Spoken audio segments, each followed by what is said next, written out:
સૌરાષ્ટ્રની પવિત્ર ધરા પર ઊભેલું હતું ભવ્ય સોમનાથ મંદિર, જ્યાં ભક્તો ભક્તિમાં લીન થતા. શાંતિ અને શ્રદ્ધાનો આ અદ્ભુત સ્થળ હતો.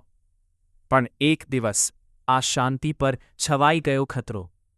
દૂરથી આવતી એક વિશાળ દુશ્મન સેના, જેનો ઈરાદો હતો સોમનાથને નાશ કરવાનો.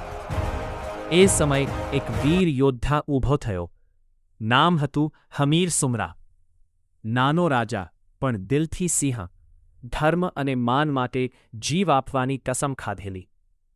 હમીર સુમરાએ પોતાની નાની સેનાને કહ્યું, આ યુદ્ધ માત્ર જમીન માટે નથી, આ આપણા ધર્મ અને આસ્તિકતાની રક્ષા માટે છે. આપણે આપણા મૂલ્યો અને આપણી પરંપરાઓ માટે લડી રહ્યા છીએ. તો તૈયાર?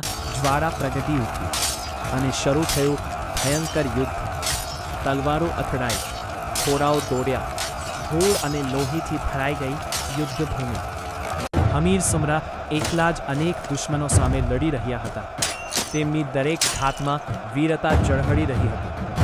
ઘાયલ થયા છતાં તેઓ પાછા ન ફર્યા.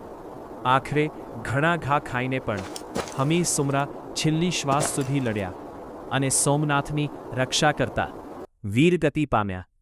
આજે પણ સોમનાથની પવિત્ર ધરા પર હમીર સુમરાનું બલિદાન યાદ કરવામાં આવે છે. એ શીખવે છે, સાચો વીર એ જ છે જે સત્ય અને ધર્મ માટે જીવ આપે.